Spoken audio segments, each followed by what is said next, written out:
All right, ladies and gentlemen, and welcome into the Rocky Top Insider Press Pass podcast. My name is Rick Butler. To my right, that is Ryan Shumpert. As always, it's another Saturday night where we are back in one of the press boxes as we are talking about a Tennessee football game. This time, though, Tennessee's first loss of the season. The Vols lose to Arkansas, an upset bid here in Fayetteville by a score of 19-14.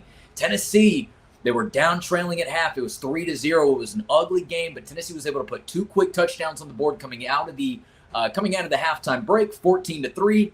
But that was the last points they scored for the rest of the game as Arkansas went down and scored a go-ahead touchdown with about, 1 or 2 minutes left? 1:30. Something like that. So that's how we got to this point right here where Tennessee, again, captures their first loss of the season. Ryan, how you doing, man? It's been a long couple days for us driving all the way out here and then certainly another night game to put under the belt. Yeah, no, another late night, disappointing performance from Tennessee, and plenty to get to with it. Yeah, absolutely. Where do you kind of want to start with this game? There's so many different directions that we could go, but let's kind of just talk about takeaways. I don't know if you have one specifically from offense or maybe defense, first half, second half. What's kind of your biggest takeaway as we sit here about an hour or two after the game? I think it's that all the potential fears about the offense.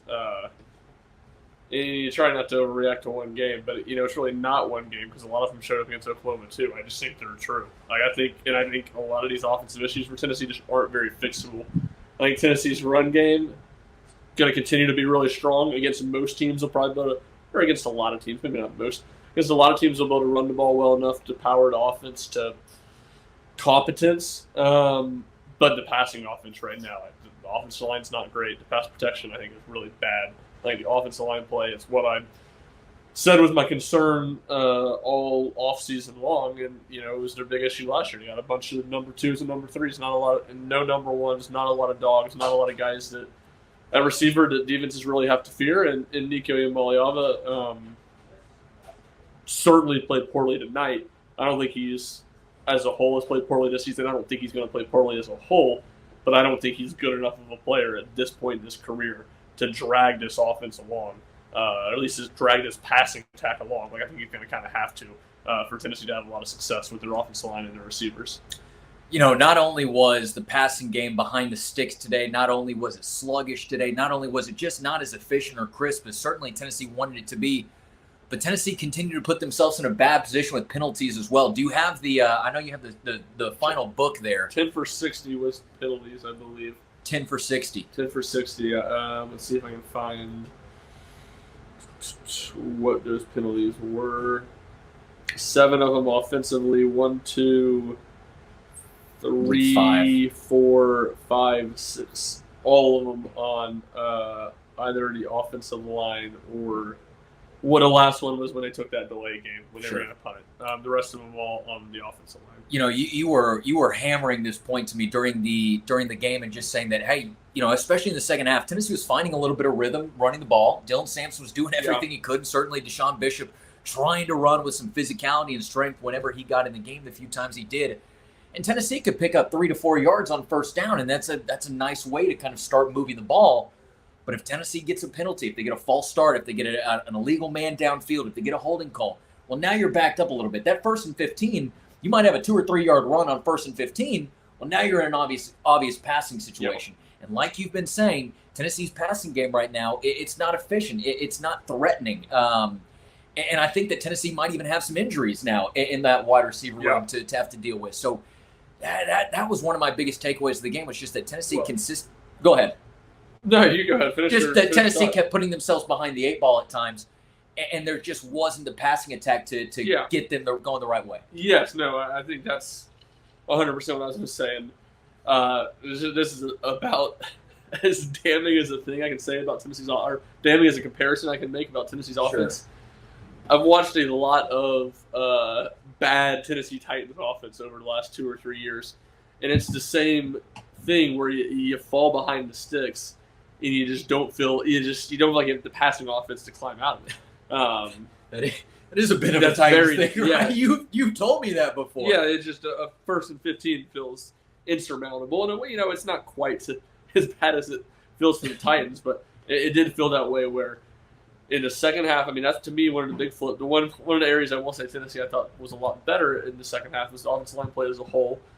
Pass protection still had some issues, though I do think they were better in pass protection than they were in the first half, and they ran the ball a lot better. But like you said, it just felt like never anything to go into passing game and not enough chunk plays into run game to really propel it or sustain a lot of drives. And Tennessee had opportunities as well. Again, we talked about it being 14-3, just about 7 or 8 minutes left in the third quarter. They had a lot of time left in the game that they did not end up scoring. But around that same time is when Arkansas has a bit of adversity to face themselves. Taylon Green, he gets knocked to the ground by Omar Norman Lott with a roughing the passer call, and then I think he gets tangled up right over here in this top right corner of the field.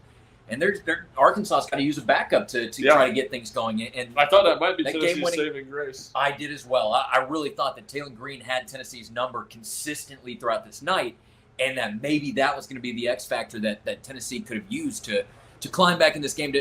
Well, they were leading this game, right? Arkansas climbed back into the game, and they did it on the heels of a backup quarterback. Yeah, well, I just think the back quarterback didn't really do anything. He completed a screen pass and went for about 10 yards on that final drive, and the rest of it was 3 more runs. Now, the last run, Tennessee, Josh Heupel said it was obvious. It was really funny watching it because it was a read option play.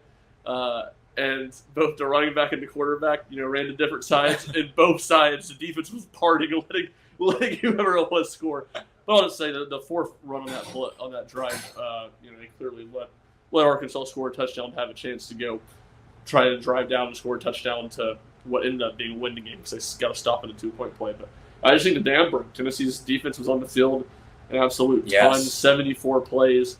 It didn't feel like Tennessee's offense ever really gave them a breather all night. Honestly, it felt like time of possession was a little more lopsided than it was. I believe those 2 scoring drives that Tennessee had, I believe they were both less than 4 minutes. I think they might have even been 2 minutes off the clock for possession. So, yeah, 2:27, 2:09. Yeah, so even on Tennessee scoring plays, you get a 53-yard chunk play out of one of those drives, and again, it's not a lot of time for your defense to rest. And they were running around all over the place. Taylon Green had them moving this way, moving that way, moving up, moving down. He had them all over the place. He had them on their heels. Yeah, he did for sure. And I thought he did a lot of good things throwing the ball. And I think as a whole, I don't think anything from Tennessee's defense tonight to me was overly surprising or overly concerning. I think you saw against a competent passing offense, they gave up some stuff. I didn't think they were terrible. A couple of deep balls they gave up, to be honest, I thought were just really good throwing catches. I didn't think the coverage was bad. 2 to Armstrong. He had a game. Yeah, he did. So 2 to him that were really good balls. One of them was when Green took that hit from Omar Norman Lott.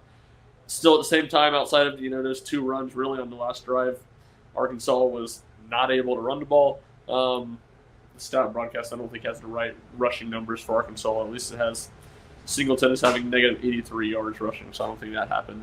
So I'm not sure what the final numbers truly end up being, but less than 100 yards. 44 carries for around 80 yards or so. So Tennessee probably needs to be a little bit better getting off the field on some third down situations. The pass rush was not great bringing 4 tonight, but as a whole, the defense I thought played a fine game and was not a major issue, not a major reason why Tennessee lost. Sure. I was trying to bring up that stat to find it, but the rushing yard stat. But one of the other things that we talked about down there in the Rocky Top Insider Instant Reaction, which, by the way, you can go ahead and find on the Rocky Top Insider YouTube account where you are watching this video as well right now. But you were talking to me a lot throughout the game about the battle of the trenches.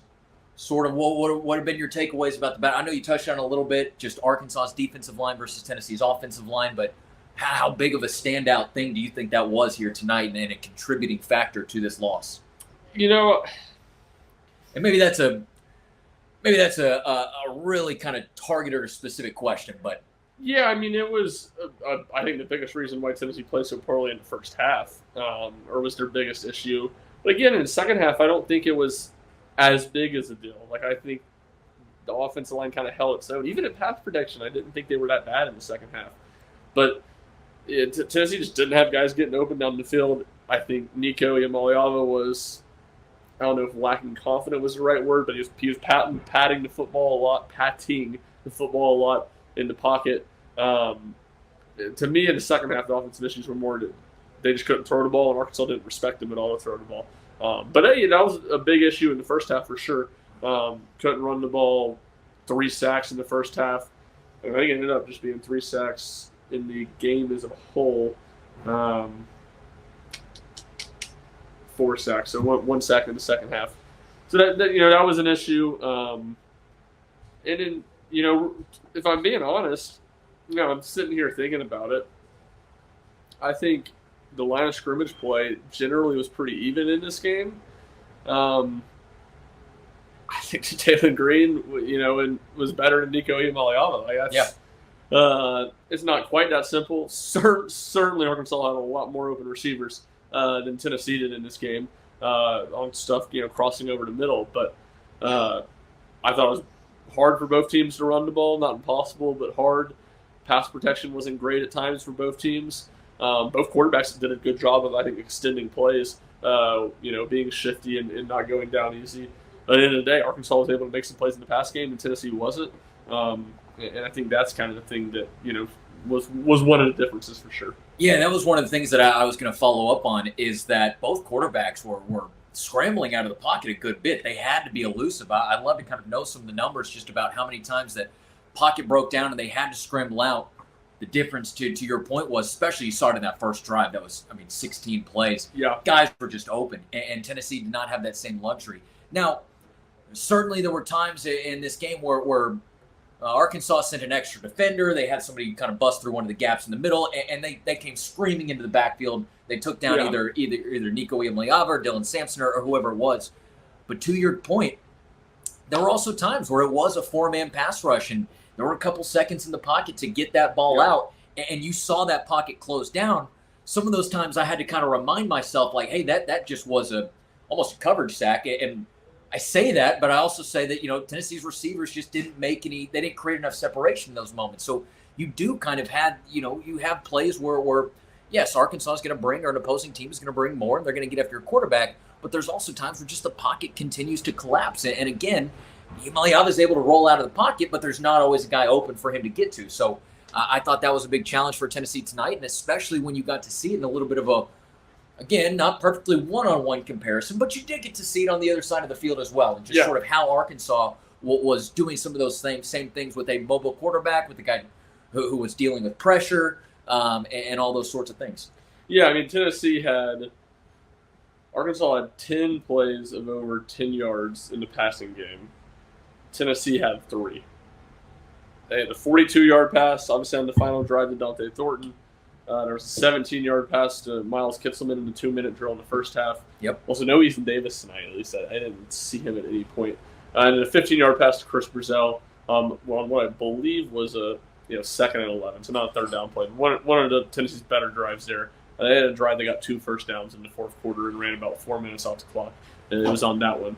But just just nothing in the passing game. 156 total. Like I said, 42 of them came on one play, a broken play late.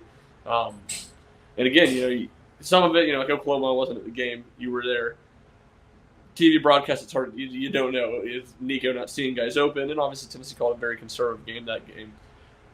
It didn't feel like Nico was missing a whole lot of open guys tonight. Now there's obviously an element of throwing guys open, giving guys chances to make plays one-on-one that I don't think, maybe Nico let it rip the way he should have at times. But it wasn't, to me, besides Squirrel White was open on one deep one that he overthrew. I saw that. Tennessee's receivers, I just think, are very, very average. And I think that's going to be, as much as the offensive line issues, I think that's going to be as big as a downfall for this offense as anything else. Yeah, I just had a follow-up thought on that. You made a good point. I had something that I wanted to add on to it, and then it just kind of floated out of my head. It is 12:15 in the morning here, Central Time. I'm gonna try to wrangle that thought back, but one other area I'll say while you're thinking about it, Tennessee just really hurt themselves tonight with special teams. And certainly Arkansas wasn't great there either. They missed a field goal, but 2, I thought big plays. One, the obvious one, Jordan Ross with the running into the punter. That proved huge. Since it was up 14-10 at the time, they forced a 3 and out. It did kind of still feel like they had the momentum, or maybe if they didn't have the momentum, they were in control of the game. Arkansas goes down, gets 30 points on that drive, which again, it flipped it. Arkansas had such a hard time scoring touchdowns in this game, or being able to fully put together a full drive, that just needing a field goal to win as opposed to a touchdown felt like a big difference. That one's the obvious one. The other one, I'm trying to remember which drive it was after. When Tennessee, so with 4:05 left in the game, Tennessee up 14-13 at this point. Arkansas kicks the ball, punts the ball back to Tennessee. Squirrel was kind of a short kick. Squirrel White didn't run up and catch it. He let it bounce. I think it rolled about 20 yards down to the Tennessee 21. Tennessee goes 3 and out and punched it back in Arkansas. That final drive started at its own 41-yard line. So it felt like that 10 yards was a huge difference. Arkansas punted that ball the drive before, that punt that Squirrel White let bounce. Arkansas punted at their own 14-yard line. And then they got the ball back at the 41-yard line. That just from a field position standpoint. Yeah. And Taylor Green was out at that point. Arkansas was quarterback. Singleton, was that his name? Yeah. Didn't have to make Malachi. Malachi Singleton. He didn't have to make any throws. To me, that sequence right there. And, certainly there's a lot of blame that goes to the offense for not being able to get a first down in that moment. But I thought Squirrel White not running up and catching that punt was a really bad mistake and was big and kind of the field getting flipped and things being easier for Arkansas in that last drive. So I remember what I wanted to say. One was, I guess they're both defensively. 2 stats that I did not I did not expect, certainly, but I felt like that Tennessee had an upper hand in, and I also felt like if these stats went Tennessee's way, it would be a big impact on how this game was decided.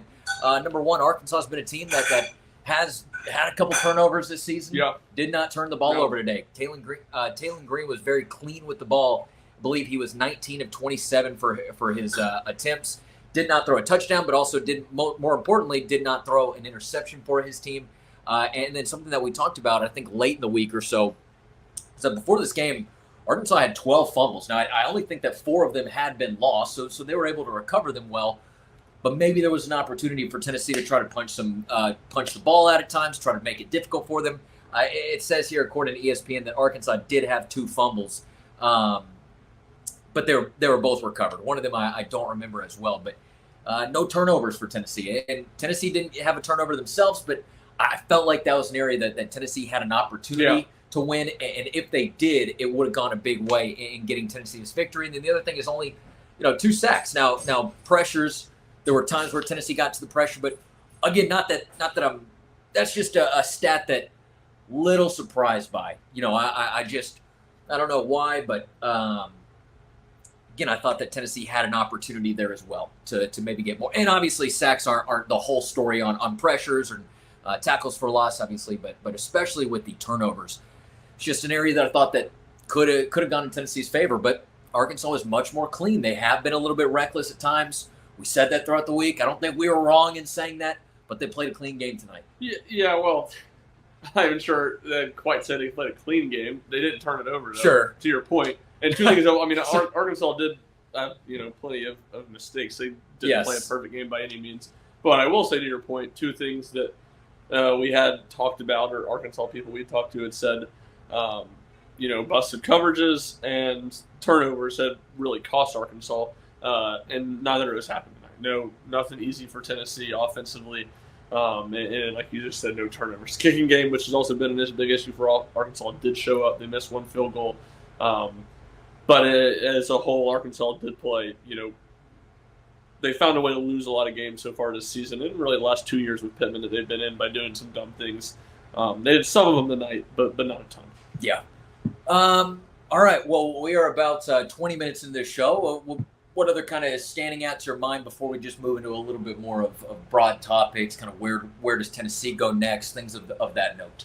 I guess just talking about the last drive is kind of the one thing we haven't hit on. Oh, right. Besides, hitting the big play, I think the big mistake, I think Tennessee about 15 seconds run off the clock after they hit that big play. I don't know exactly where all the blame falls there. Certainly, I think Nico needed to have a little bit more urgency. I think Josh Heupel's got to take a timeout at some point when that clock's running out, because that play ends up happening. Let's see, because I think it's an incomplete pass. They threw to Miles Kitselman, and he kind of got hit as he was trying to catch it down on the sideline. And the ball, I actually think, tipped off in Arkansas's players' hands, and then that sort of changed the trajectory just enough. I still thought that might have been a catchable ball, but I believe from at least my vantage point down there in the corner of the end zone, that's what I saw. Yeah, so you go from Tennessee runs 2 plays, and it goes from this is the correction. They ran 3 plays from the play before the deep ball to Thornton to after. They get 3 plays in what amounts to 42 seconds. You just can't do that in a 2-minute drill situation. Tennessee doesn't take a timeout there. And, by not taking a timeout, there's 17 seconds left. You got 2 timeouts. You don't really need 2 timeouts at that point. Not that it hurts. Tennessee ends up using a timeout to talk about what they're going to do on the final play. So I did not think the clock was managed very well. Obviously, Nico can't run out of bounds on the final play. He can't pull a Joe Milton, which I think you said you were in there. I'd love to start transcribing. Nico said, he kind of felt like the ball was slipping out, and that's why he took off running with it. Heupel talked about, he needs to give somebody a chance there. So, not breaking. Yeah. We're not doing rocket science on that one to say that he needed to throw the ball. So I think that's probably what most people will take away. But to me, that sequence as a whole, Tennessee just ran way too much time off the clock without taking a timeout. And you hit that deep pass again. It felt like there was 40 seconds on the clock when Dante Thornton gets tackled at the 25-yard line. It's like, all right, time's not even going to be a massive deal for Tennessee. And all of a sudden, by the time the next play's over, there's 17 seconds left. I thought that was just a really, really bad miscue by Tennessee. Yeah, Nico Iamaleava talked about that after the play, and again, those videos are on the Rocky Top Insider YouTube account. If you're watching the video of this right now, you can go and find it there. He kind of read through that play. He rolled out to his right. He was looking for Dante Thornton first and foremost. Dante Thornton was covered. Nico felt like if he had thrown that ball to Thornton, then he was going to get batted down very quickly, so he kind of moved his eyes. He was waiting for Chris Brazzell to get a little bit more open than he was. But sort of at that point, he was making his way towards the sideline. Iamaleava says that the ball started slipping out of his hands at that point. I think that's why the play might have just died the way it did. I had a very bad angle of it on the other side of the field, so I don't know how much it was or was not slipping, but that was sort of his explanation of that play. Josh Heupel also talked about that being different from the Joe Milton situation because it was an older quarterback in the past versus quarterback who is just kind of entering that situation for the first time in his college career. So you can go and find all those quotes either on the transcript article or just by watching the video yourself. Yeah, for sure. Yeah, I mean, Heupel said what he should say to defend his quarterback. Yeah, all of that was. Yeah, I don't think it matters. You could be 15 years old. I think you should know not to run out of bounds with zeros on the clock. Game day's off the table. Not that was Tennessee's doing. That was Alabama's doing. I think it was probably both of their But doings. both of them settled together. I would imagine that Tennessee might get the 3:30 game against Alabama. Yeah, seems likely now. Georgia, Texas get the night game on October 19th. Here's the thing about where kind of we sit now is that Tennessee's just there's no more wiggle room. There's no more wiggle room. I think if you're Tennessee, you're going to have to really look at these last stretch of the season, or especially this middle stretch of the season, I should say, and you got to find out just kind of what this team is made of. I will say, I was very surprised that Tennessee's offense just looked so inept coming off of a bye week. Yeah. Granted, maybe in my own head I put too much kind of stock into 8-1 off the bye week, 3-0 off the bye week, 35 points per game, 42 points per game. When looking at this team, you understand that there's some wide receiver concerns. You understand that there's some offensive line concerns. Maybe it wasn't always going to go towards the trend of those previous open date situations, but for Tennessee having 2 weeks to prepare for this game, to put no points on the board in the first half, I believe a first under Josh Heupel at Tennessee, that was surprising to me, and that was one of the big reasons why I felt confident that Tennessee was going to win this game, although some people rightfully were a little bit more skeptical than I was. I saw that open date record. I've seen those 3 previous games with my own 2 eyes, but this was maybe a little bit of a tougher ask. But it's also you need to kind of factor. What I'm telling myself is got to factor in the team as well, as opposed to just the pretty stats out in the stratosphere. Yeah, well, I mean, I think you just didn't know about the offense. They haven't been in situations where they've really been forced to throw it. They've played from ahead all season and could lean on the run game.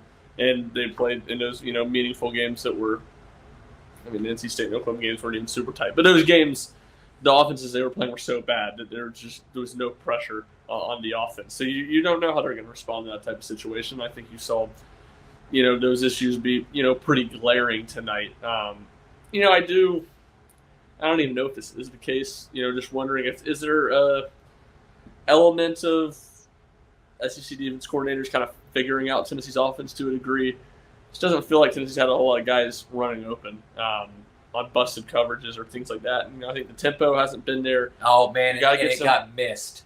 The time that Squirrel White did find, but that wasn't busted cover. I mean, that's Squirrel White beating a guy. You're right. And to me, I still think at the end of the day, I say all that. That doesn't mean Josh Heupel's offense can't work.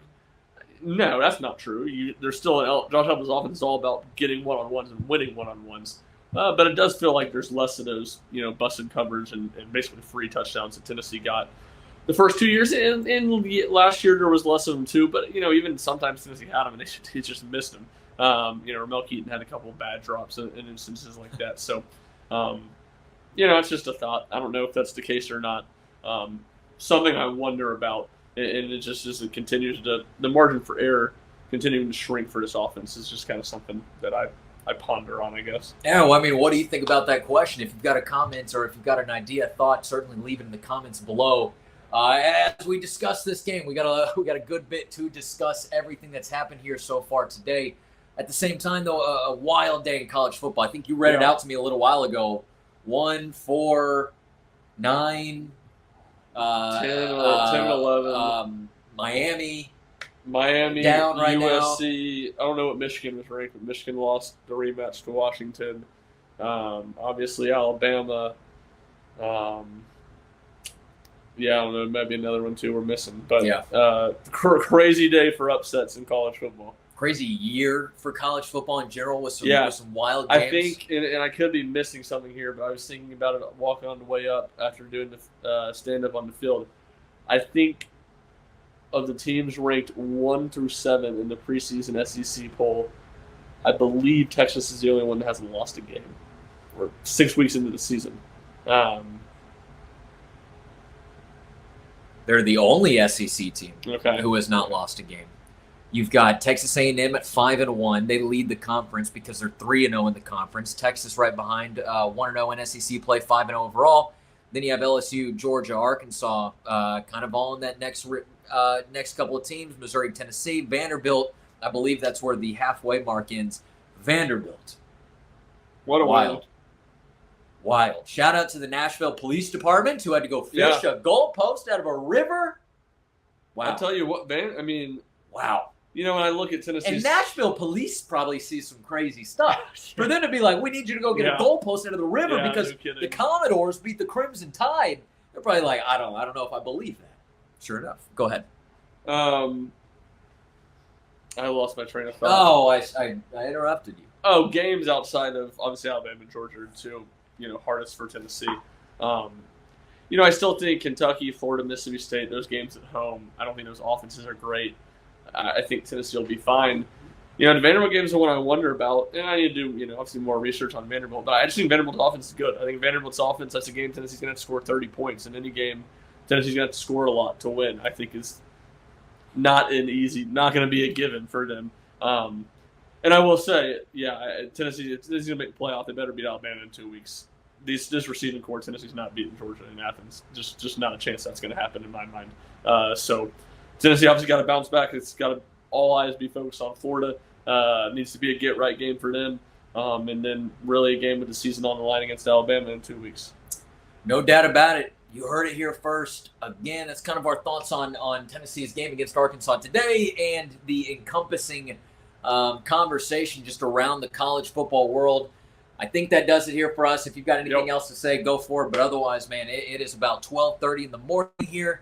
And we're somehow going to be back in Knoxville tomorrow without going through the air to get there. So we still got a lot of work coming out today. Plenty of things to check out. I know this was a big Tennessee loss, but you need to know what sort of happened in it. You need to know where this team is going moving forward. Check out our instant reaction show from the field down here at Razorback Stadium. Obviously, if you've made it this way through the podcast, we certainly appreciate you. We always appreciate our podcast listeners, whether it's during the season, before the season, after the season. You guys are so important to us. So thank you very much for that. But most importantly, head over to RockyTopPinstar.com each and every day for your Tennessee football news, notes, and coverage. We will have a lot of breakdown for this game. We will have things that you might not have been able to see on the TV broadcast. We will have breakdowns and certainly Pro Football Focus grades, all that sort of stuff coming out of this game. Again, I know it might be painful, but you want to know where this team can improve going forward, and we will certainly do our best to tell you that. So with all of that being said, I'm going to go ahead and wrap this thing up and shut it down. This is Ryan Shumpert. If you want to follow him on Twitter, you can do that at rshump00. That's SCHUMP. My name is Rick Butler. If you want to follow me, you can do so at Rick_Butler. That is just RIC with no K. Otherwise, we're going to get out of here. Still a little bit more work to do before we head out of Fayetteville, but we'll be on the road a little bit tonight. So wish us luck as we head back to Knoxville tomorrow. Thank you so much for listening to the Rocky Top Insider Press Pass podcast. You can find it on YouTube. You can find it on Spotify. You can find it on Apple Podcasts. Hey, just search Google RTI Press Pass. You'll be able to find your choice there. Thank you for listening. We'll see you back for the next one. Tennessee drops their first game of the season, 19-14 to Arkansas, right here in Razorback Stadium. Tennessee takes on Florida next week in Neyland Stadium.